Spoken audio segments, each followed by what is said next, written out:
Blog Talk Radio.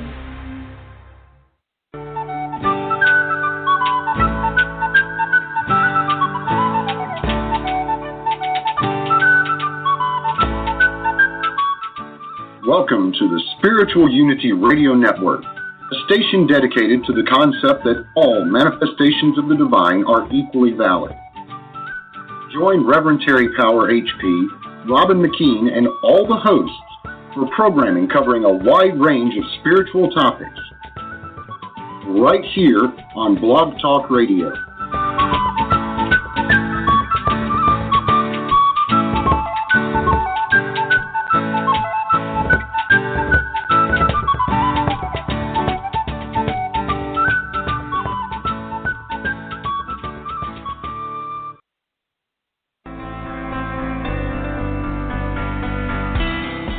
Welcome to an emerging forest, a safe place where we have the freedom to think about life without judgment.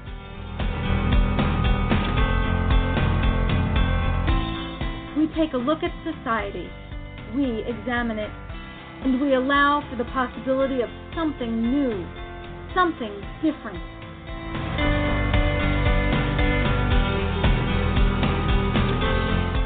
And now, here's your host, Alan Ritter.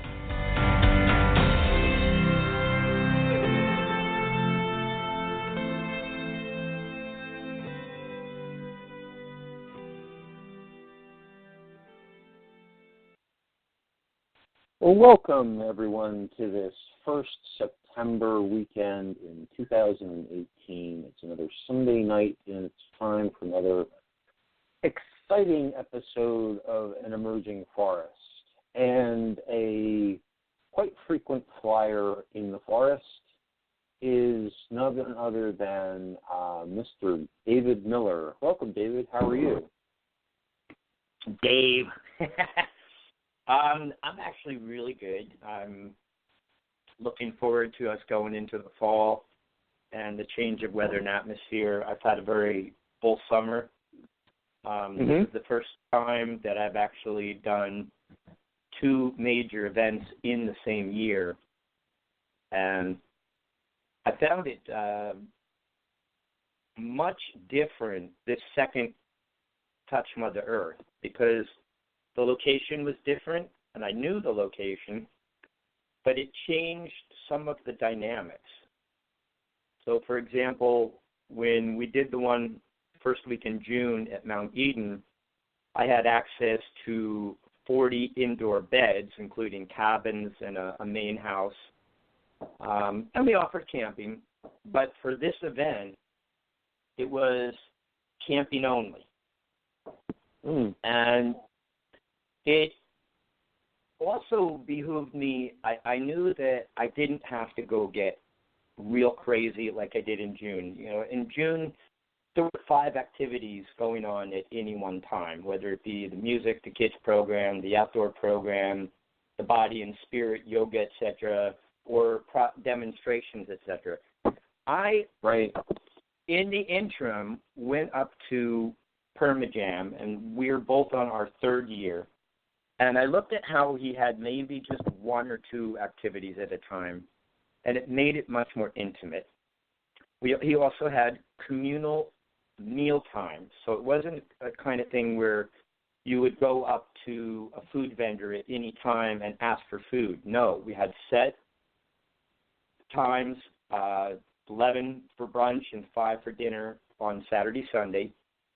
And then we did have to fill in for breakfast. We had another person, David Japel, and for Friday night we had Brandon bringing us kimchi and other things, which was really good. But we set this one as a retreat rather than as a festival. And how would one define retreat differently? Retreat meant we asked you to purchase your tickets in advance so that we could plan the meals.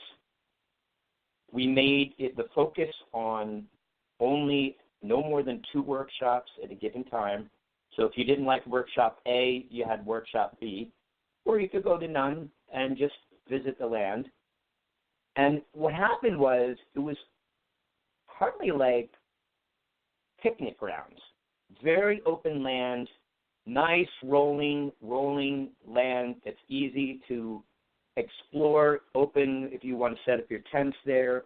And I found that a lot of groups were created spontaneously.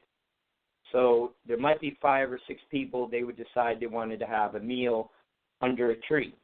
And so then they would go over there and do that.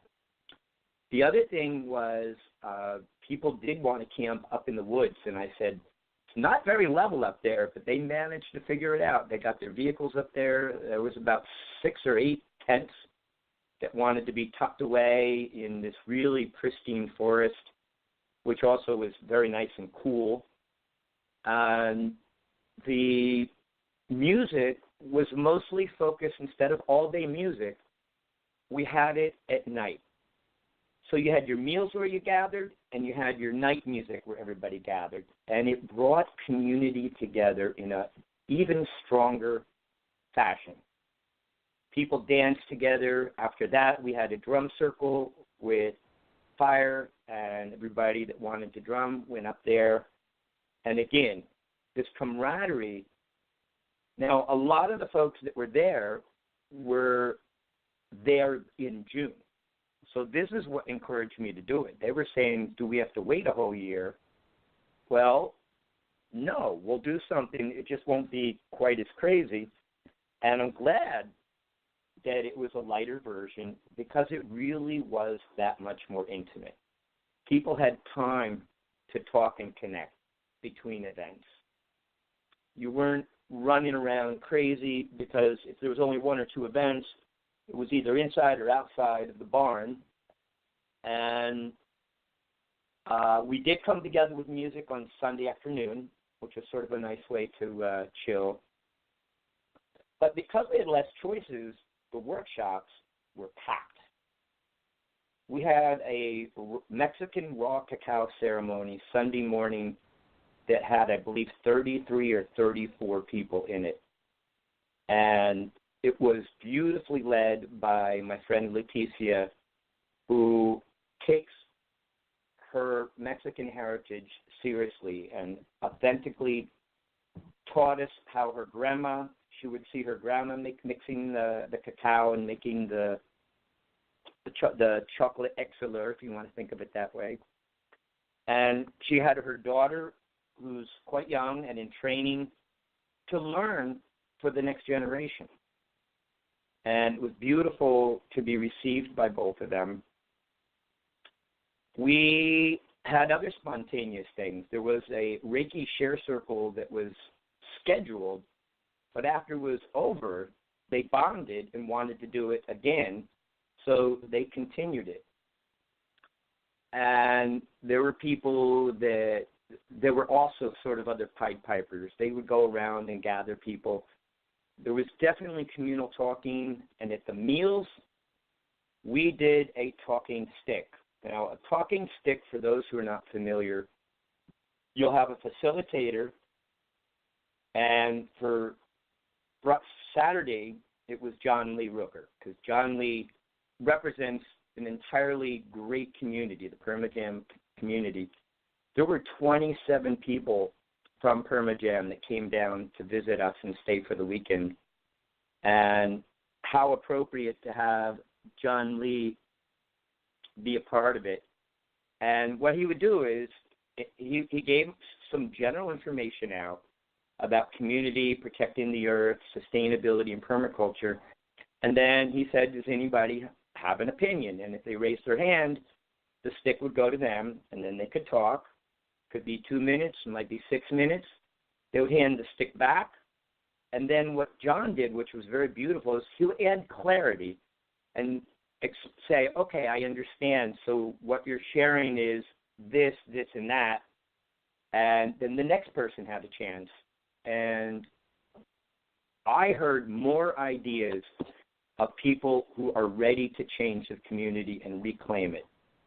There was such high regard. Everybody listened to everybody. Everybody got that opportunity. If they chose to talk, they could talk. If they chose not to talk and just wanted to listen, that was fine too. There was no pressure. some talking sticks, you pass it to the person to your right, and you go all the way around, and maybe you're like, ooh, I didn't think of anything. No, here you raised your hand. It was the most excellent format. Tabitha Booth did the same thing on Sunday. She spoke her voice. She got out her feelings about what we should be doing to continue our community in a thriving fashion rather than being dictated, and if we're not happy with our schools or what's going on with the environment. She, too, was an excellent facilitator, and it was just really nice.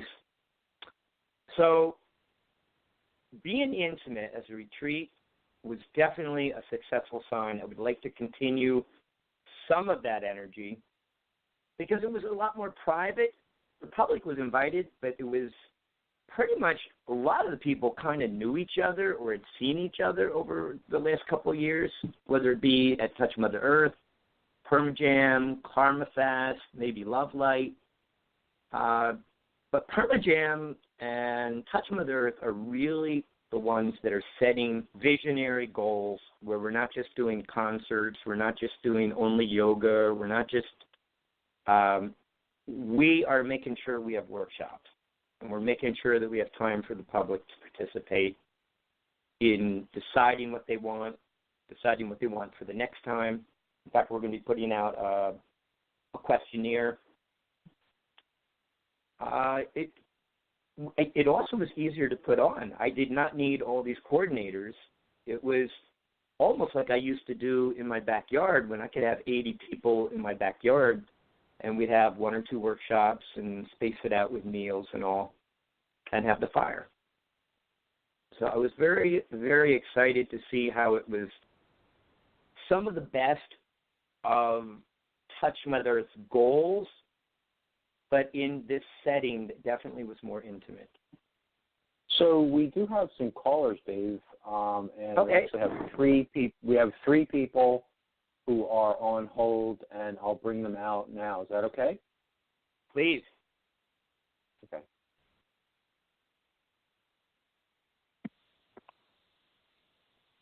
So, hello, everyone. You're now live on the air, and I know the 845 is Joe Dapuzzo.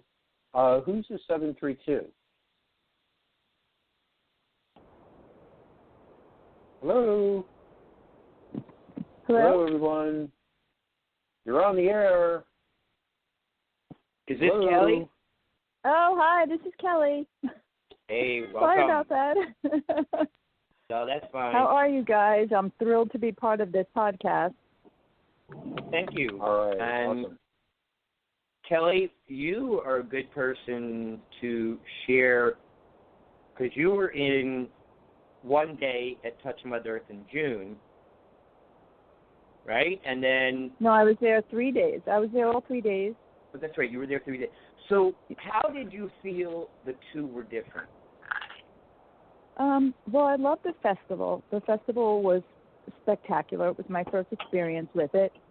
I loved how welcoming and loving and caring everybody was, and how I really felt like, even though I went there only knowing you, Dave, and nobody else, I made some fast and quick friends who are friends now. And there was a lot of things to do at the festival. I mean, a lot of things. I found there were things that I wanted to do, but I couldn't because I had to choose between some, and some that I said, well, next year, if you have that, I'm definitely going to do that, try that. I mean, it was just constant going and doing things. It was fantastic. The retreat, the same, was just as fantastic, although it was on a lower beat, more intimate. It was nice to see all the people that I met there, the people that I met at the one day of Permajam that I went to. And there was just as many activities. Like, there wasn't as many workshops and everything, but I felt like I was getting as much out of each day during the retreat as I did during the festival. And and the music was just as good, and the food was fantastic, and the people were just as lovely and just as nice and caring, and it was just a great community. And I am constantly surprised how amazing you pulled this off, Dave. I mean, there's nothing that you don't have, nothing that you forget. There's nothing that's needed that you haven't already thought of, and it's there. And if it isn't, you disappear for like 2 seconds and you come back with it. From where, I don't know. But you always seem to get it done and are on top of it. I'm very impressed by that. Well, thank you. You stepped up to the plate this time because you chose to help volunteer, and you worked intimately with me with the front gate, and we created a ledger system and things so we knew who was coming, because since most of the people paid already, all we had to do was check them off. But we did. We knew we were going to have the day trippers that decided that day the weather's perfect, I'm going, and we had to figure out. And we had to make sure the food vendor, Blue Moon Culinary, she came true and made additional food so that nobody was hungry. I think our greatest hit was using those stones as our wampum, our meal ticket. Yes, everybody loved them. Now, what did you think of the different layout? Because Mount Eden is a very tight, a lot of buildings, very deeply wooded and rolling and not much level land. And yet, here we are on a horse farm. It's much more pastoral. Did you have a favorite? I loved Mount Eden because I loved the Sacred Barn and the different spaces, the different places you could go. There was a lot of things going on in a lot of different areas. But then there was also the intimacy of Hope Hill Farm, where everybody was together and everything was going on in one general area. But then you could escape to the wooded area to tent if you wanted to. The area that you were talking about that was cooler and really very lushly wooded area. So there was the intimacy of that. So it's hard to say which was my favorite. I loved exploring Mount Eden and all the different places and different sections and different trails. But I loved the intimacy and yet the hidden spots, too, of Hope Hill Farm. They were both fantastic sites. One of the things that I do say worked out very well for the retreat was the fact that there were less choices, meant larger gatherings, more participation directly in the workshops. And Saturday night when Tabitha Booth took stage, I've never seen that many people up and dancing and just having a blast. Yes, that's true. A lot of people were dancing, and it was. I guess you're right, because it's the smaller group. Everyone felt more connected, more at ease with each other, and people were just having a really great time all weekend. How was the food for you? The food was fantastic. I mean, you had a couple of people there that weren't exactly vegetarians or vegan, and they loved the food as well. Beautiful. It's a great way to explore and take the fear out of it. Yeah, and she did great portions. Everybody was filled, satisfied, yet there were a couple of other options going on. A lot of people brought food and shared. I mean, nobody went hungry, that's for sure.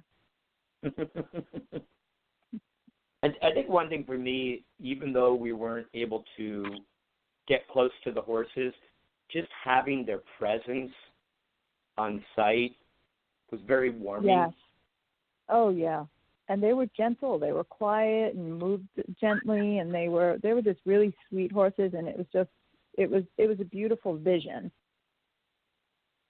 We also had two other interesting things happen over the weekend, because Friday night we started, it was a grain moon, full moon. It was actually Saturday, but we had the opening on Friday, and a friend of mine used to live on the property. She lived in the Little Red Schoolhouse. Her name was Nadine Bergeron, and she passed 4 years ago.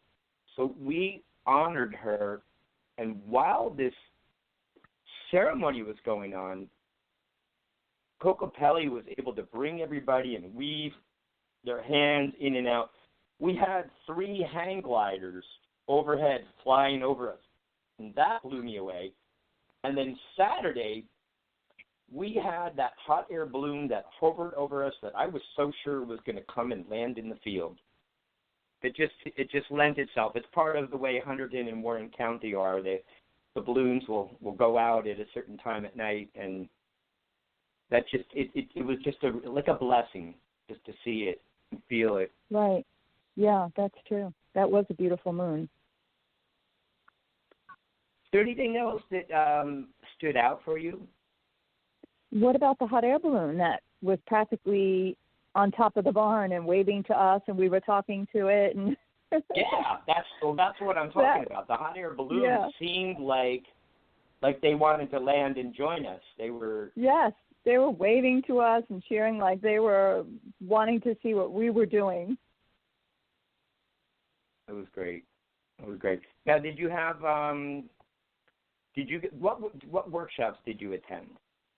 I did the talking stick circle with John Lee, and that was fantastic. He's a very insightful individual, and he put some really good thoughts, I think, in everybody's head about the earth and how to, help it and things you can do and ideas for future generations. I mean, that really hit me. That was something I'm still thinking about. And also, the music was the music was fantastic. I mean, it really was. Of course, the yoga, and I took,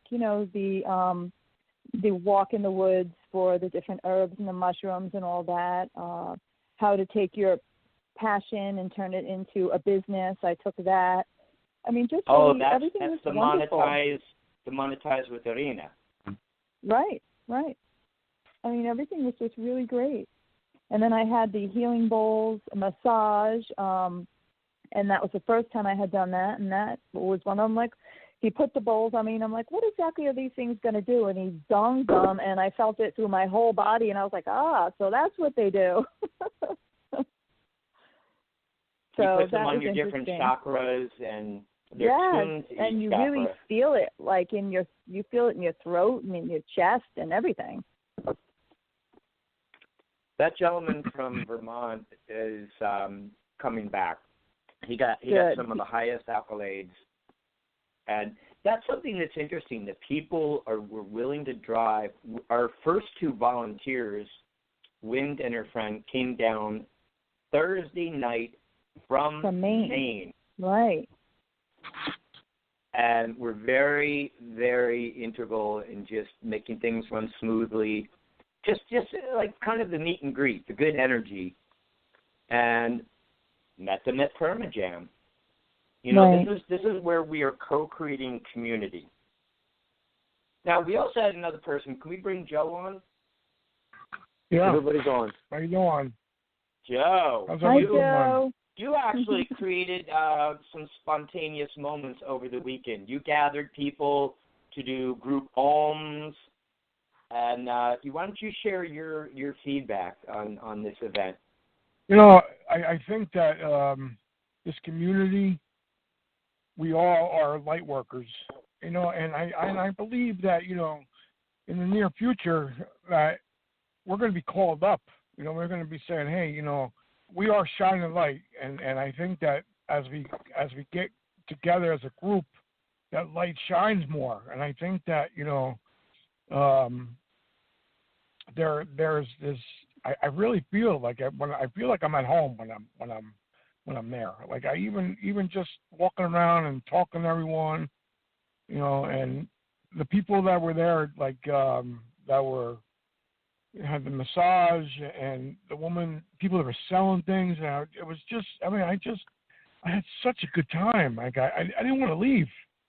And I keep thinking about it, like I sent energy out to everyone that I met, and I think that, that as a group consciousness, it's almost like we can keep this going as a community. I mean, it's just like, how do we get? To me, I just want to know how we can do it more. Like instead of like every 6 months, we could do it monthly.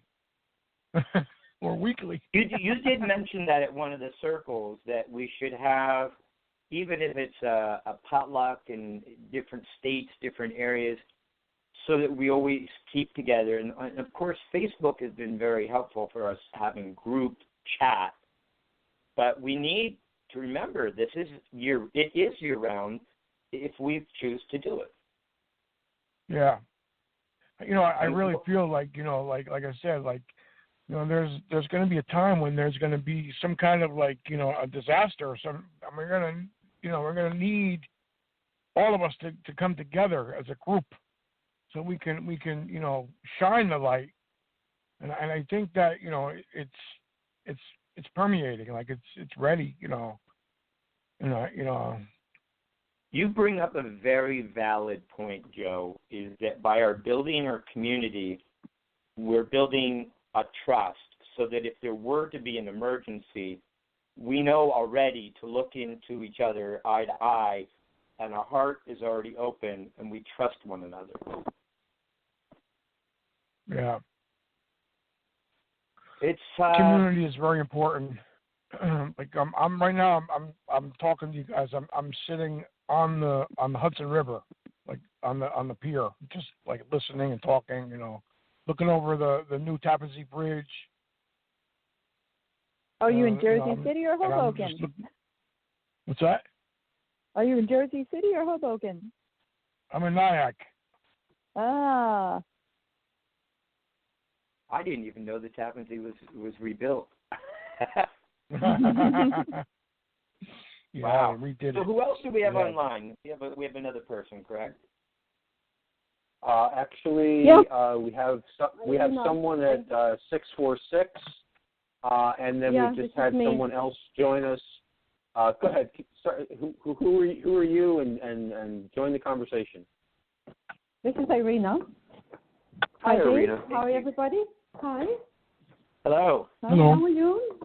Yeah. So you were doing the monetized workshop that Kellie was talking about, and you actually learned about Hope Hill Farm through the owner. Do you want to share a little bit about your intentions toward Hope Hill Farm? Or is it too early to talk about that? I was introduced to the Hope Hill Farm several weeks ago. I was invited as a part of the Christian organization, which I am actually not part of, but I was invited to be on the board of directors.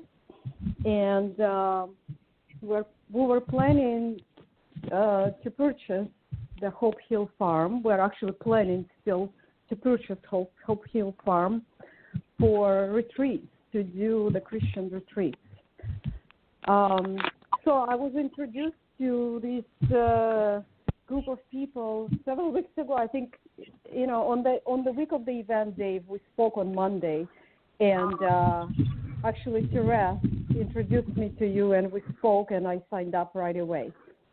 Well, I signed up because I liked your energy on the phone, and I liked the way you answered questions.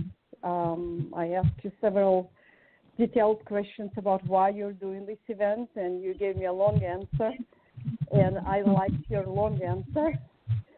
And when I got to the farm, what I liked about it was that I was a vendor, so I did not have a chance to participate in most of the events, which I wanted to. So because I was working with people and giving them readings and working on them. But my experience was, I would say, outstanding. I grew up in the city. I'm originally from Ukraine. I grew up there, and I'm a city girl. But when I was a little girl, my grandmother took me to the farm, and I was all around the cows and chickens, and she taught me how to pick up herbs. So that was, to me, that was a reconnection to my childhood. And I literally felt like a little girl in there. I was literally reborn. So being on that land and seeing these beautiful people and music was a very personal experience for me. And at the same time, serving people and teaching the workshop about how to monetize your passion. This is something I'm passionate about, teaching beautiful people, heartful people, how to monetize the energy of the heart. So I believe that the energy of the heart is not only, you know, we don't have to be poor. We can monetize it and make a good living from being good people, from being who we are, from having such amazing heart. And all people there who I met, I didn't know anybody. I only knew Christopher there. I made so many amazing friendships that I think I want to stay connected to this group of people, to this tribe, and have more events and participate more and meet more people and connect on a deeper level. And I would love to grow this community, help to grow this community. And I'm really, really grateful for meeting Dave. Thank you. Thank you so much. Just a minute, Dave. It's time for the break. And the music is Dave the Bard, not Dave the Bard, but Dave the Bard, How and Toe. See you in a few minutes, everyone.